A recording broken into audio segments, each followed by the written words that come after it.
Guys আজকে নিয়ে চলে এসেছি তোমাদের জন্য এই ফুলকপি শীতের ফুলকপি আলু এবং রুই মাছের হালকা পাতলা ঝোলের রেসিপি। সো গাইস তোমরা স্কিপ না করে পুরো ভিডিওটাতে থেকো আর দেখো আমি কত সহজভাবে তৈরি করছি। এ দেখো রুই মাছগুলো ভালো করে ধুয়ে লবণ হলুদ মাখিয়ে রেখে দিয়েছিলাম কিছুক্ষণ। তারপরে একটা কড়াইয়ের মধ্যে তেল বসিয়ে দিয়েছিলাম, তেলটা গরম হয়ে গেলে তারপরে মাছগুলো এক এক করে ভেজে নেব। তো মাছগুলো ফ্রেন্ডস তোমরা গোল্ডেন ব্রাউন করে ভেজে নিও, তোমরা তো জানোই সবাই। তো এটাতে আমি একদম কম মশলা দিয়ে রান্না করব আর অসাধারণ একটা রেসিপি। তোমরা বাড়িতে অবশ্যই ট্রাই করো। না পেঁয়াজ না রসুন, তো রসুন সাধারণত মাছে চলে না, পেঁয়াজ দিয়েই করে। তো আমি একদম এটা অন্যভাবে তৈরি করছি, দেখতে থাকো। তো এই দেখো মাছগুলো ভাজা হয়ে গেল। ওই তেলের মধ্যে তোমরা এটার মধ্যে কালো জিরেও দিতে পারো, কিন্তু আমি এটার মধ্যে জিরে দিয়েছি। জিরে দিলাম, তেজপাতা দিয়ে ফুলকপিগুলো ছেড়ে দেব। তো ফুলকপিগুলো তোমরা আগে ভাপিয়েও নিতে পারো সামান্য একটু, তো আমি ভাপাইনি।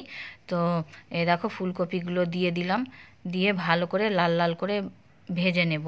তো তোমরা আলাদা করে না ভেজে তোমরা একসঙ্গেও ফুলকপি আলুটাকে ভেজে নেবে। প্রথমে ফুলকপিটাকে লাল লাল করে ভেজে নেবে, তারপরে আলুটাকে দেবে।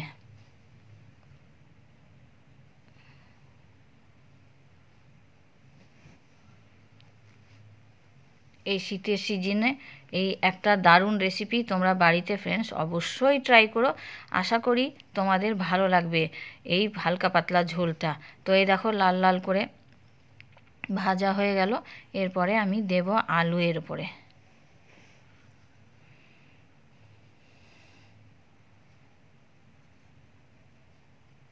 আলুগুলোকেও ভেজে নেব লাল লাল করে, সব একসঙ্গে ফুলকপি আলু দুটোই একসঙ্গে ভাজা হয়ে যাবে।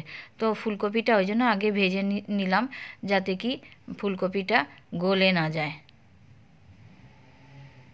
তো এই দেখো আলু ফুলকপিগুলো প্রায় হয়ে এসছে।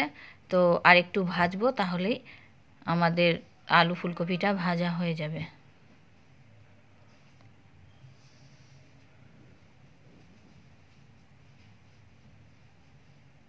এ দেখো আলু ফুলকপিটা ভাজা হয়ে গেছে।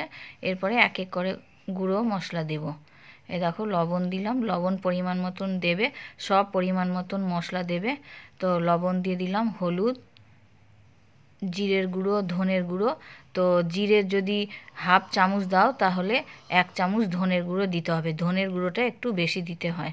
তো ধনের গুঁড়ো জিরের গুঁড়ো দেওয়া হয়ে গেল। এরপরে কিছুক্ষণ কষাবো।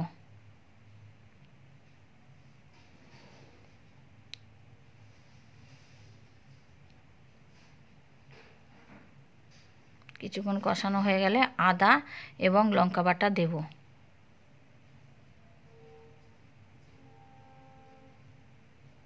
আদা লঙ্কা বাটা দিয়ে আবার কিছুক্ষণ কষাতে হবে।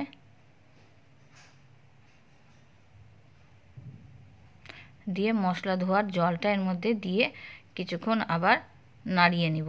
নাড়াবার পরে তারপরে আবার আমরা টমেটো দেব।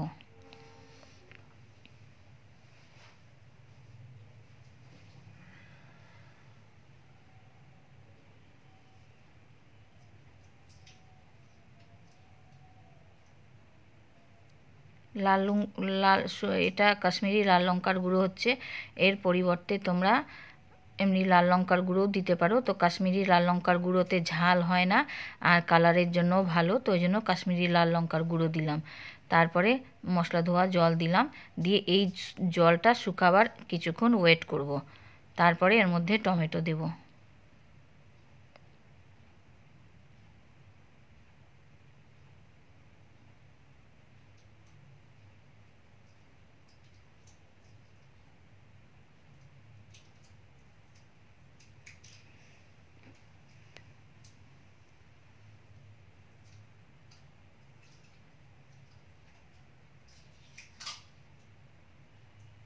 তো ফ্রেন্ডস দেখো শুকিয়ে গেছে জলটা। এরপরে আমরা এর মধ্যে টমেটো দেব আর সামান্য পরিমাণে চিনি দিব।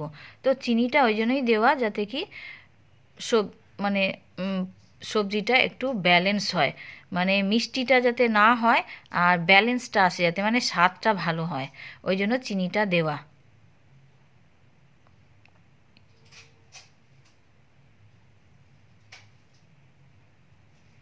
তো দেখো টমেটোটা দিয়ে দিলাম।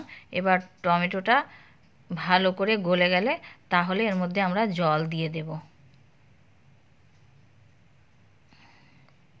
তো টমেটোটাও গলে গেছে, দেখো কষানো হয়ে গেছে প্রায় আমাদের। তারপরে এর মধ্যে জল দিব। তো জলটা তোমরা পরিমাণ মতন দেবে। ঝোল একটু, এটা হালকা পাতলা ঝোল হয় যেহেতু, ওই জন্য এটার মধ্যে তোমরা পরিমাণ মতন জল দিবে। তো একটু ঝোলটা হলেই ভালো হয়, খেতেও ভালো লাগে। আর গ্রেভি আমরা করি না সাধারণত, আমরা ঝোলটাই খাই।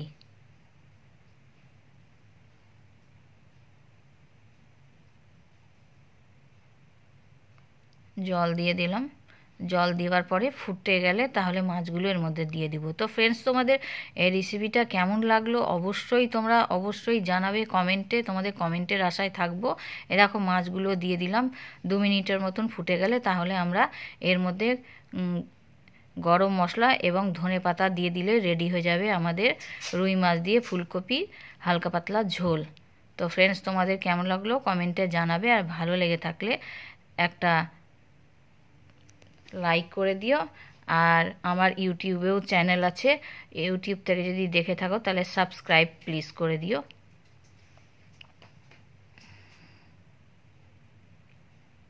দেখো দেখতে কত ভালো লাগছে, তো খেতে তাহলে আরও কত ভালো লাগবে। তোমরা বাড়িতে অবশ্যই ট্রাই করো বিনা পেঁয়াজে কেমন হয় খেতে, তাহলেই তোমরা বুঝতে পারবে কতটা স্বাদ হয়।